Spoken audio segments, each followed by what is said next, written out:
On se dirige maintenant vers la côte Est, là où se trouve la seule province officiellement bilingue du Canada, le Nouveau-Brunswick. C'est la plus grande des provinces maritimes et même si on pense souvent d'abord à ses forêts et à ses côtes spectaculaires du côté de Fundy ou de la baie de Chaleur, elle a aussi une communauté francophone bien réelle. Environ 235 000 personnes vivent en français au quotidien ici, ce qui représente près d'un tiers de la population. La plus grande université francophone à l'extérieur du Québec se trouve ici à Moncton, l'Université de Moncton, avec 3 campus et des drapeaux acadiens qui se trouvent un peu partout. Et à côté, le centre-ville avec l'Avenir Centre et la rivière Petitcodiac ou la rivière Chocolat qui traverse Moncton. C'est tranquille, mais ça vit. Ce qui rend cette province intéressante, c'est que le bilinguisme n'est pas juste une étiquette.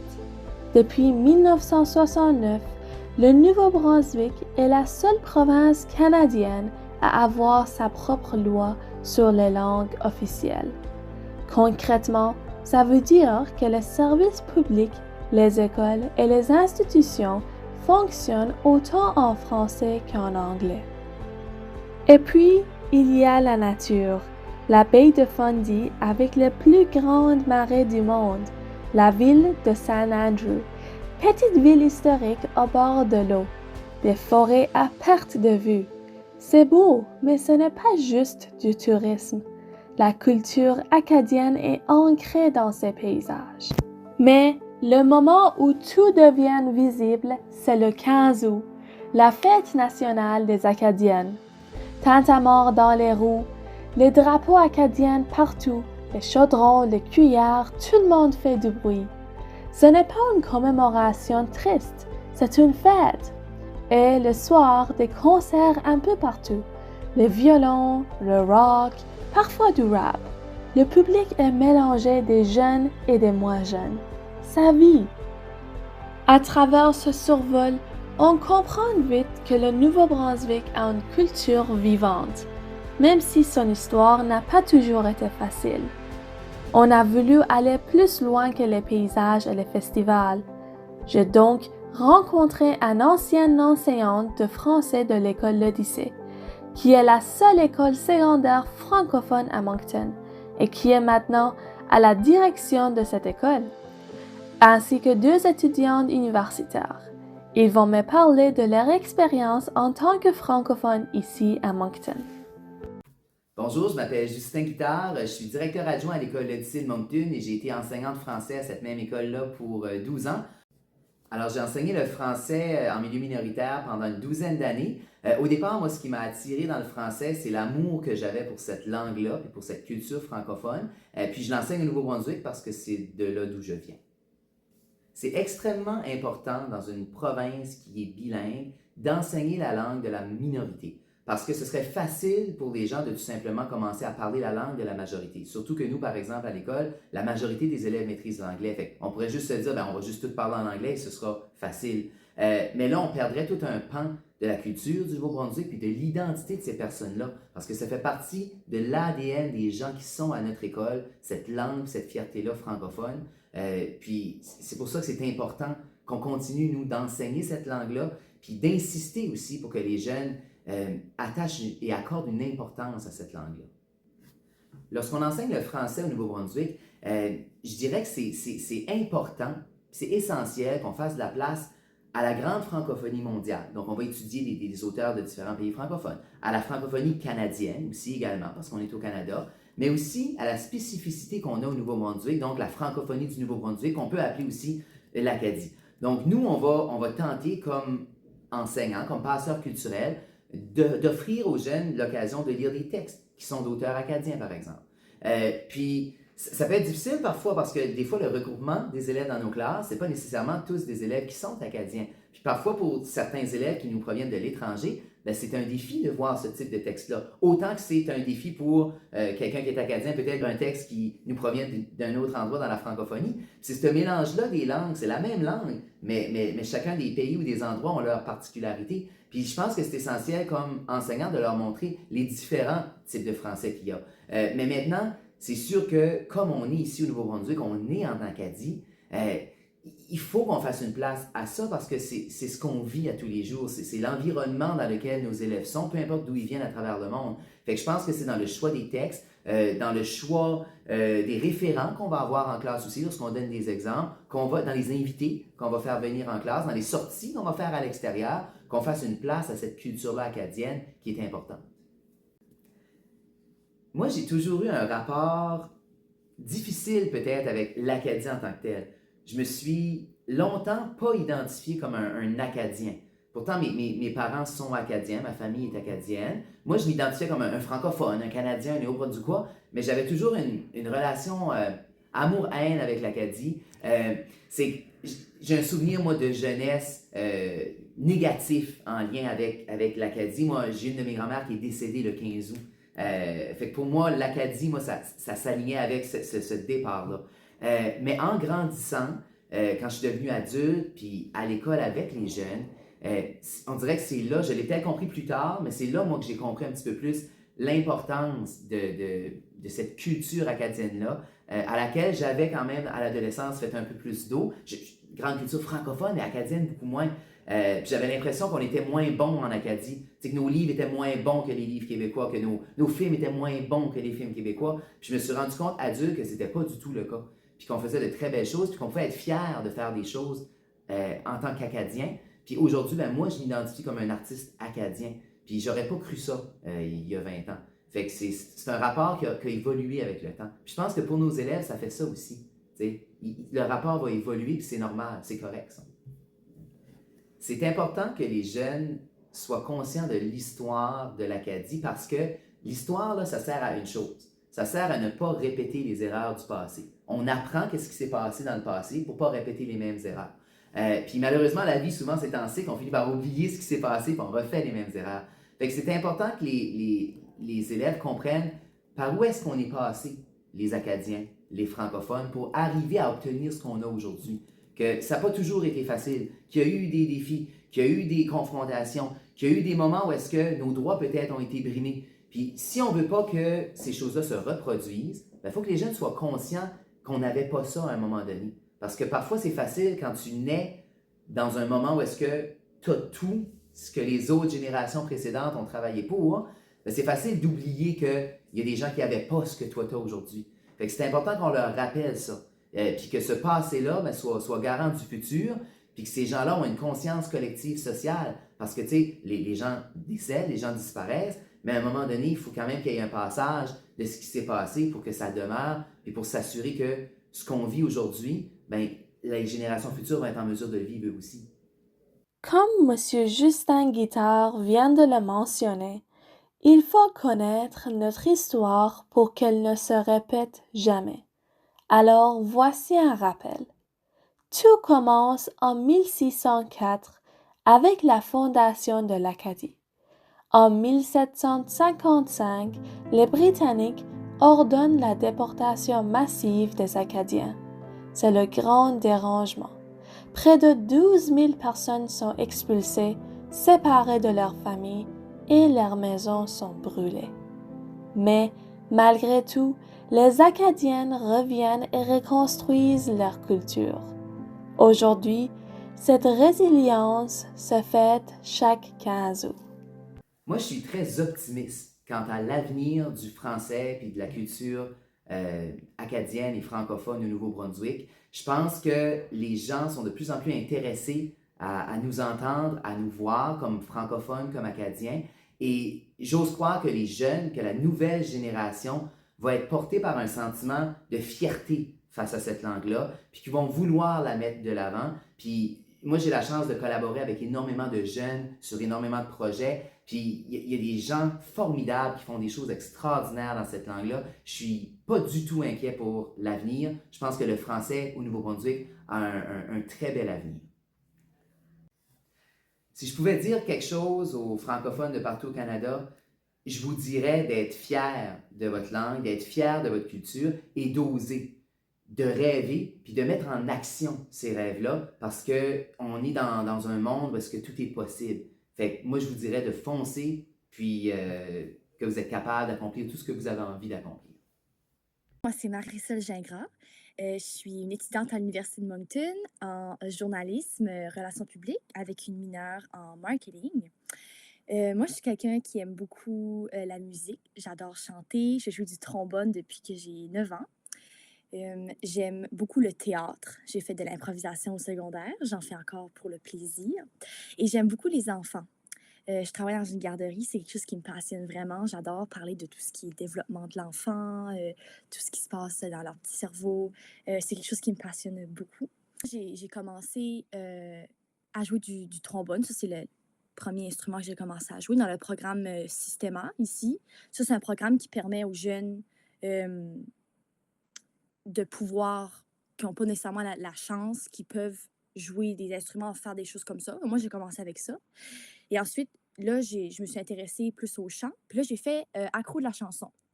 Accro de la chanson, c'est vraiment bien. Ça, c'est un organisme qui est fait par et pour des jeunes. Ça fait partie de la FGFNB, qui est la Fédération des jeunes du Nouveau-Brunswick.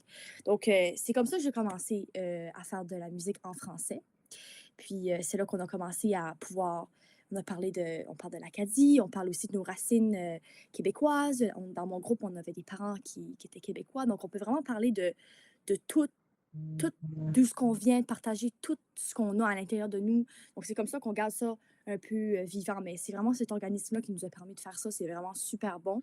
Puis c'est ça, ça permet à d'autres jeunes de montrer, écoutez, vous pouvez faire ça, on est capable, il y a ça qui est là pour vous. Puis après ça, vous avez d'autres opportunités. Donc, c'est un peu ça qui était notre but, c'est participer à ça pour montrer justement à d'autres jeunes. Parce que c'est nous les générations futures. Donc, c'est nous qu'il faut qu'ils gardent la langue vivante, qu'il faut qu'ils continuent à créer, puis à la garder pour la transmettre à nos enfants.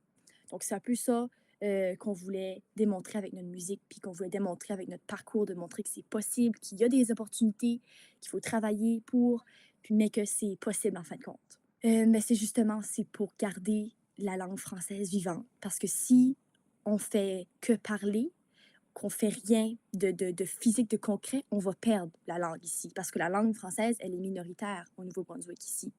Donc, il faut avoir des traces un peu écrites. Donc, la musique, c'est à l'écoute, c'est écrit. Donc, quand on fait ça, on laisse notre trace, on laisse une marque, on laisse une empreinte pour démontrer, oui, nous, on existe, on a le français, il faut le garder. Donc, c'est ça qui est vraiment l'important ici. L'art et la musique, c'est connu comme une façon de s'exprimer, de montrer qui on est.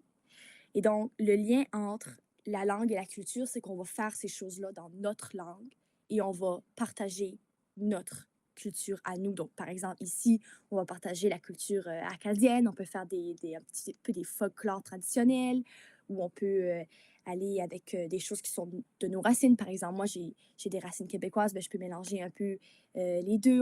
Là, ça fait partie de la francophonie, ça aussi. Puis c'est ça, donc c'est vraiment l'important, c'est de le faire dans notre langue, en français, c'est ça qui est le lien, et de pouvoir partager notre culture ici, montrer aux autres provinces du Nouveau-Brunswick que l'Acadie, ce que c'est, puis comment c'est important pour nous, puis comment est-ce qu'on a survécu aux choses qui se sont passées autrefois avec la déportation, tout ça, montrer qu'on est encore là. Si je suis honnête avec vous, j'ai un peu peur pour l'avenir, parce que c'est sûr qu'on voit un déclin dans l'intérêt des jeunes. Il y en a, mais il n'y en a pas beaucoup.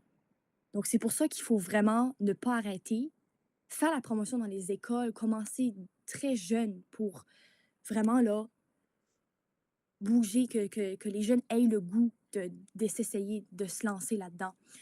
Mais oui, c'est sûr que notre langue, elle est un peu en danger tout de suite. On est la langue minoritaire ici. Il faut faire des efforts. Puis c'est pas tout le monde qui a envie de faire l'effort. Donc, c'est un peu pour ça que je crois que notre langue pourrait être en danger, puis que j'ai un peu peur pour le futur de voir. C'est la vie est dans les mains des jeunes. Notre langue est dans les mains des jeunes. Donc, c'est eux qu'il faut aller chercher. C'est eux à qui il faut parler pour qu'ils continuent. Puis là, qu'on ait un futur qui est assuré, puis qui va garder notre langue en sécurité. ici, au Nouveau-Brunswick, on est dans le français, c'est une langue qui est minoritaire. Donc, c'est vraiment important qu'il faut garder la langue vivante, il faut vivre en français, il faut faire des activités en français. C'est pas seulement parler en français, c'est faire vivre en français. Donc, c'est pour ça que pour moi, c'est important de faire, c'est ça, de la musique en français, faire du théâtre en français, parce que sinon, ben, on va perdre la langue, c'est certain.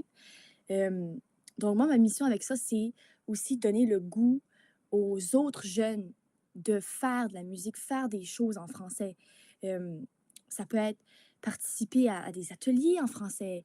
C'est pas obligé de faire de la musique comme moi, mais il y a plein d'autres options. Ça peut être lire en français, euh, faire des forums en ligne en français, faire des choses comme ça. J'aimerais euh, donner l'envie à d'autres jeunes, leur montrer que c'est possible d'avoir un impact sur la francophonie au Nouveau-Brunswick en ce moment.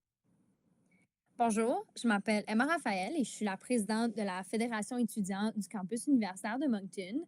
Donc, ce que ça veut dire, c'est que je suis la présidente de l'association étudiante. Donc, j'ai le rôle de représenter les gens qui sont au campus de Moncton, Université de Moncton. Mais sinon, je suis aussi une personne qui fait son bac en éducation et en ce moment, je fais de la suppléance dans les écoles. Ça fait que j'ai la chance de voir la francophonie de plusieurs différentes façons et dans plusieurs différents milieux. Pour moi, être une jeune fille francophone, c'est, je vous dirais, la chose la plus importante à propos de moi. C'est ce qui fait qui je suis aujourd'hui. Souvent, les gens vont me dire comme, ah, dans la vie, comme, tu fais de la politique, c'est beau, nana. Je suis comme, non, moi, je fais un bac en éduc. Puis, je pense que, étant une personne impliquée dans la francophonie, souvent, les gens trouvent ça vraiment beau. On va nous dire, ah, waouh, les jeunes, vous faites tellement bien ça. Mais finalement, c'est beaucoup plus que ça. Le travail qu'on fait vaut vraiment beaucoup, puis c'est quelque chose de très important. Et donc, pour moi, je suis vraiment fière de faire ce travail-là avec d'autres gens aussi, mais de le faire en français surtout. Comme j'ai mentionné plus tôt, je pense pas que j'aurais vécu la même expérience si j'étais une personne anglophone. Je pense que la communauté francophone, on se rallie comme personne d'autre le fait. Et donc, c'est vraiment quelque chose qui me rend fière, puis qui fait vraiment qui je suis aujourd'hui. Si je pouvais changer une seule chose, honnêtement, ça serait que les gens nous écoutent à part entière. Je pense que ce qui est le plus difficile pour une jeune leader impliquée, c'est quand on me dit c'est beau la jeune. Non. Comme c'est, oui, c'est beau la jeune, mais la jeune, qu'est-ce qu'elle vous dit? Ça vaut autant que ce que l'adulte qui vous a dit. Donc, si j'avais à changer quelque chose, ça serait vraiment dans la façon que les gens pensent de nous. On n'est pas des enfants en train de parler, on est des gens qui vous disent une perspective qui est autant intéressante que la vôtre. Bien sûr, parlant des adultes. Donc, je pense que c'est vraiment important que tout le monde comprenne et respecte que ce que la jeunesse est en train de vous parler de, c'est autant important et ça vaut autant. Et donc, si j'aurais changé quelque chose, ça serait vraiment comment les gens nous perçoivent. Pour moi, j'ai toujours dit que l'Acadie, c'est quelque chose que tu ressens dans ton cœur. Donc, je pense que c'est vraiment important en tant que personne acadienne que quand les gens arrivent chez nous, on les fait vivre cette culture-là. Je pense que ça passe à travers de la nourriture, la musique, nos festivités, nos événements. Mais entre autres, ça passe vraiment à travers de ce sentiment d'appartenance-là à l'Acadie puis à la francophonie en général.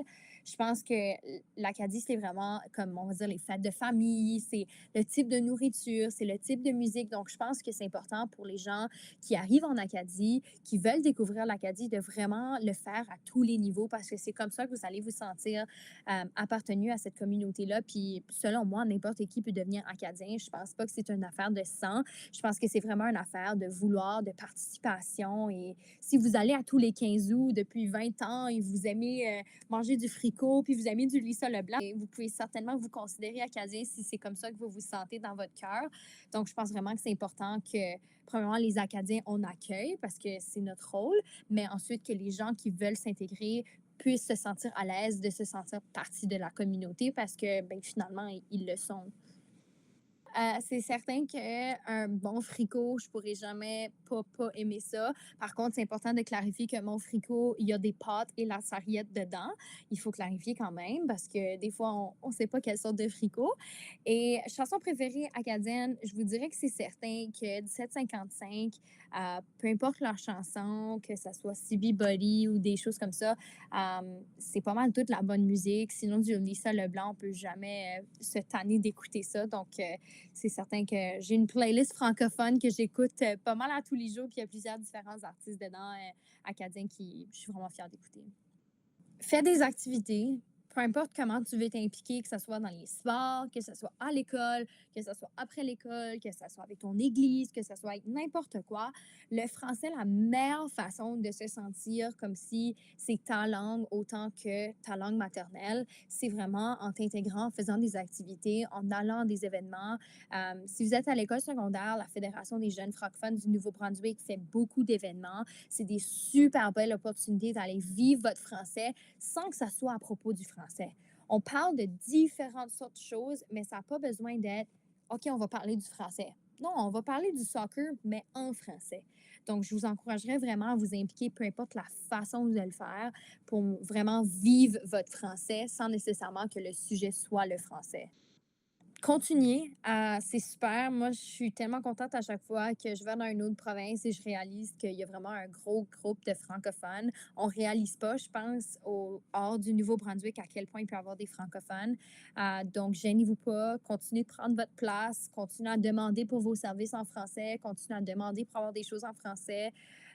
Puis, si vous venez au Nouveau-Brunswick, venez vivre votre meilleur Acadie, venez vivre votre francophonie, puis arrêtez pas parce que ça prend des jeunes francophones partout au Canada qui veulent continuer la francophonie pour que notre pays reste bilingue.